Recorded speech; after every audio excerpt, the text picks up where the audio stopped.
Thank you very much. The theme is education.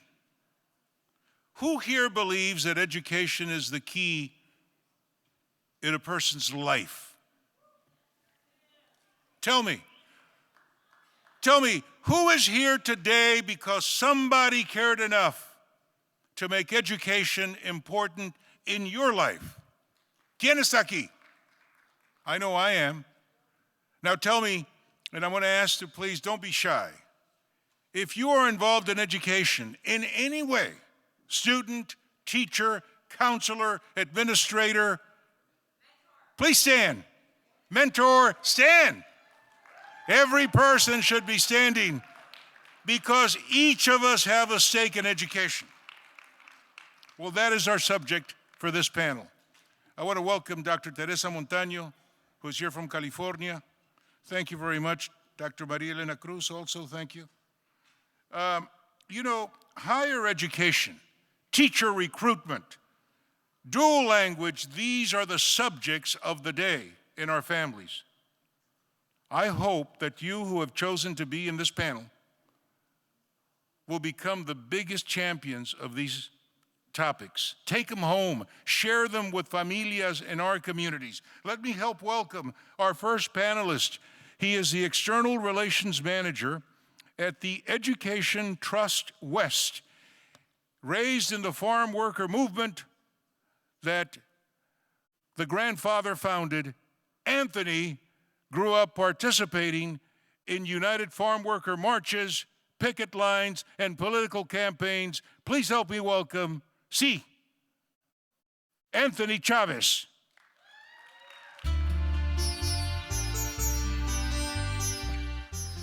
Also with me today, he goes and sits far, far away. Not really. Our second panelist is the president of the Milwaukee Teachers Education Association, a real champion of education, a special education teacher in Milwaukee Public Schools for, get this, 27 years. Please help me welcome Amy Mizialko. Thank you.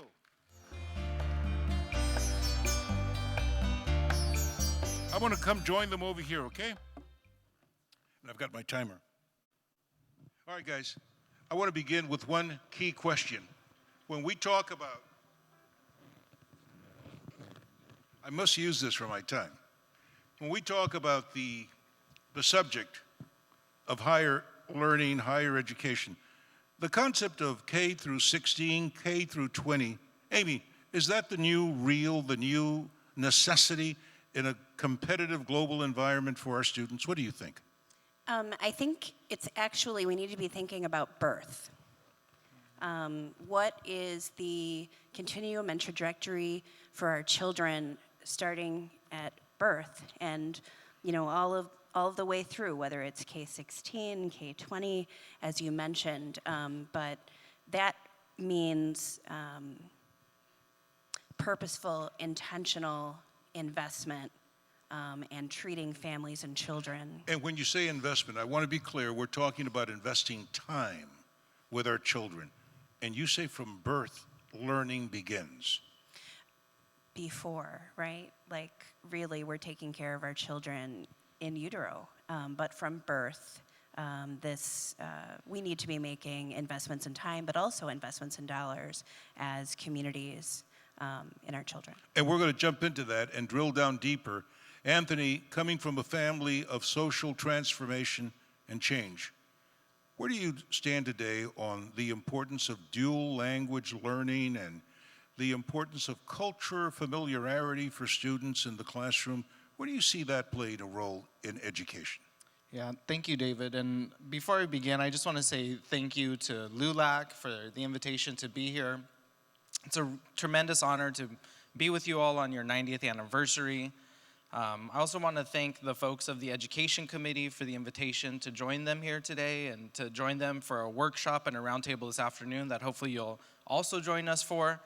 As you were mentioning, David, growing up in the farm workers movement, I often wondered if my last name wasn't Chavez, would I want to be a part of that movement? And the answer was always positively yes.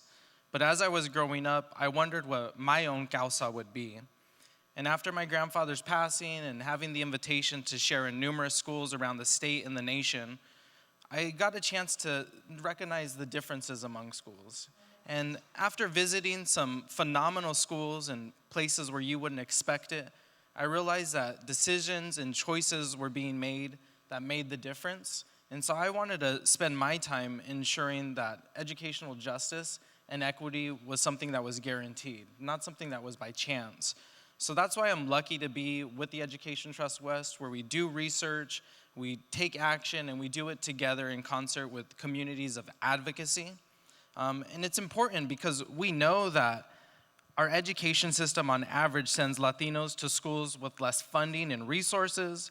It sends them to schools with fewer experienced teachers, with less rigorous curriculum options, and with fewer school counselors, as Dr. Biden was just talking about.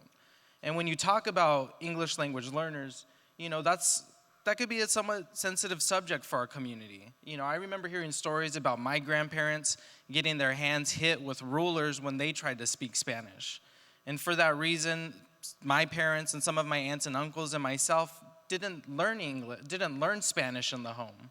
But now we're at a different place, especially in California, after the 90s with things like Prop 187 and Prop 227, which banned multilingual teaching.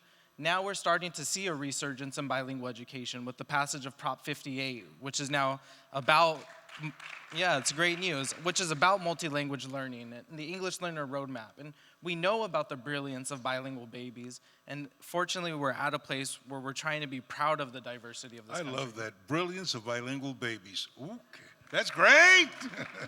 Anthony, thank you for opening the conversation. I want to dive right into the middle of this and ask you this, Amy. Here you are, a special education teacher. Our daughter called us a few days ago and said, Dad, I've been given a choice. My daughter's a teacher in an inner city school in San Antonio, Texas, South San School District. Yes. And she said, I'm being asked if I want to serve in a special education classroom. I didn't know how to answer that. And here I'm sitting now with you, 27 years. And often what I've heard is Latinos, because children speak a different language or they understand a different context linguistically, they're deemed to be special needs kids or whatever. So, complicated question, I'll be simple. What is being a special education teacher meant to you, and what should it mean to us? I just finished my 27th year in the Milwaukee Public Schools. There are 76,000 students in our school district, and so I also want to recognize the role that LULAC has played for 90 years as a civil rights organization, and thanks to LULAC for including me and welcoming me to this conversation. I became a special education teacher, not actually because I believe in the way that we determine that a child has special education needs. There is no way to get around the fact that children of color, children who don't speak English as a first language, have been and continue to be drastically over-identified and determined to be lacking or in need of something. And we call that, Amy, putting them in el rincón, putting them in a corner as though they're dunces or different. Continue, please. So my students, when people would ask me, what do you do? I would say, I am a teacher for students who have been identified in this way. Because I never believed that I always knew that confronting that racism, that those racist structures within our system was key for me to be a teacher that was in real unity and solidarity with my students. So our children are supposed to be, whether they are identified with a special education need or not, our children, our students are meant to be the center. We are called to create classrooms of democracy where our children are centered, and as teachers and educators, we are called to be in real solidarity with children and families, and that means not just saying that we are in solidarity, but our actions showing that we are. Well, wonderful, wonderful. Anthony, your grandfather knew well sometimes the threat of strong, powerful companies, corporations. There is the corporatization of education in America. How do you see it? Yeah, you know, it's definitely a concern, especially when it comes to privatized for-profit education. You know, we should be very concerned because public education systems are really the foundation of a healthy democratic society. And much of what I used to do when I shared about the farm workers movement was, of course, sharing the history, but it was also about sharing the lessons with the students and helping them to find more meaning and purpose, but really to become justice-oriented citizens, as many of them already aspire to be, with their big caring hearts and their curious minds and with all the energy that they want to put into good works. Can a corporation do that? In other words, let's be frank, if we privatize education in America, it may mean more money for Wall Street. What does it mean for our kids? Well, I think it's going to mean more of the same and even much worse. There's probably going to be less funding for good school curriculums, probably not going to be much focus on teacher quality. So I don't really think that shareholders are going to have the final long view of what public education has to offer us. Every 90 days, you got to do that stock report. Amy, I want to come to you.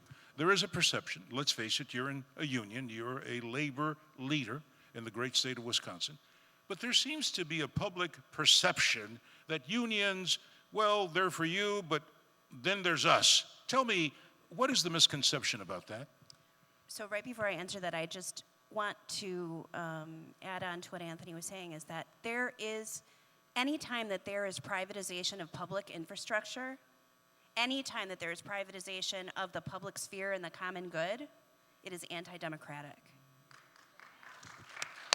The public schools are the only schools that have the commitment, capacity, and legal obligation to serve every single child, no matter what gifts or challenges they bring.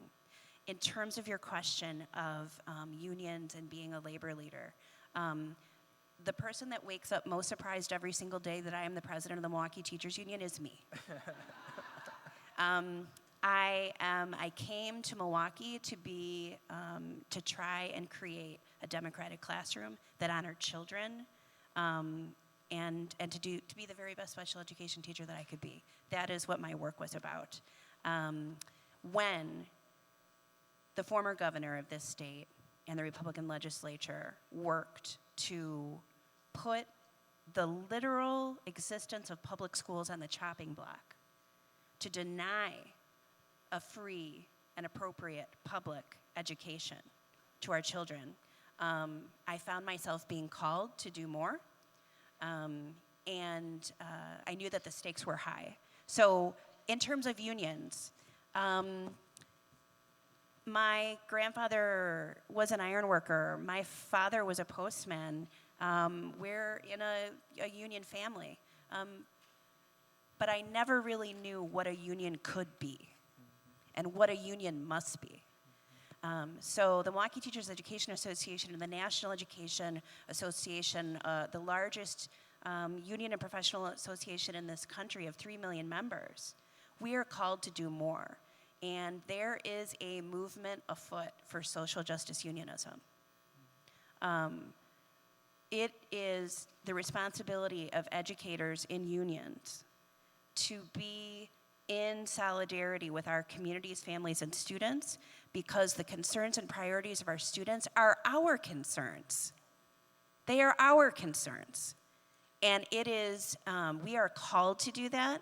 And so I am proud to be part of a local union of nearly 5,000 members. The union isn't a president, just so you know that. The union is the rank and file members in our 137 schools. Thank you, Amy. We have a quickly accelerating campaign for the White House. And I want to ask you if it isn't time that we really had a greater emphasis on education, and maybe that the next Secretary of Education be a Latino, a Latina. You're thinking on that, my friend? Yes and yes. In California, we did a parent poll with parents of color, African Americans, Latinos, API families. And for all of them, they said that 8 out of 10 parents said that for the incoming governor, education ought to be the top priority. I don't think that maybe speaks for the entire nation, but I think it's probably going to be the same majority throughout the rest of the nation among teachers and parents of color. But I think one of the things that's also really important right now is the conversation, especially at the presidential campaign levels, around college affordability. We know that there are 44 million people who collectively owe over $1.5 trillion in student debt. It's the second largest debt after mortgages. And we know that over 20% of that debt comes from California, Florida, Texas, and New York, where more than 3/4 of Latinos reside. In California, we know that the largest burden of debt is bared by low-income families, and we know primarily who those low-income families are comprised of. So I think when we're out on listening to the presidential debates and campaigns, we ought to interrogate what free college for all means. And we ought to make sure that that's really about equity and that is being focused on low-income students and students of color, and ensuring that it's not just another middle-class tax giveaway that allows all students to go to college for free. And in addition to all of that, we need to make sure that it doesn't just cover tuition, but it also covers the cost of living, because we know, again, that many low-income students and students of color have to work multiple jobs while going to college in order to be able to pay for all of their basic living necessities. Thank you. Anthony, time is not our friend, so I'm going to ask you a final question. That is this: if your grandfather were alive today, as fervently as he fought for farm worker rights, today we have in this convention dozens and dozens of children of farm workers who are here as part of the Upward Bound program, the LULAC National Education Service Centers. What would he be saying about education in America today? Your closing thought. He would say what he said many, many times before to students around the nation, and what I say whenever I finish my talks about the farm workers movement. He would say that the end of all education should surely be service to others. Thank you, and si se puede. Thank you, Anthony. Thank you. Anthony Chavez. Amy, you get the closing word on behalf of the 5,000 members of your union. ¿Qué me dices? What do you say? I was having the same thought as you this morning, is what am I doing here in a dress, in air conditioning, at a conference, when I was just in Houston at a detention facility, and actually a concentration camp where children are being held separated from their families. Like, let's name it. Let's name what it is. So I'm just gonna ask the people in this room to really think of yourselves as the movement that is necessary to make the world that our children deserve. I will never forget being outside on July 4th, chanting and picketing, but then to have 2,000 people to walk around going, shh, shh, shh. Because we don't want to scare the children. And we sang to them. We sang to them. That's why I do this work. I know. That's what we are called to do. We can challenge this in court and we can make legislation, but that will not get us where we need to go. It will be direct action, people in the streets, everywhere, to make sure that our children get what they deserve. Thank you. Ladies and gentlemen, un aplauso for Amy, a teacher of 27 years. Let's get up. Gracias. Thank you. Anthony as well. Thank you very much. Un aplauso.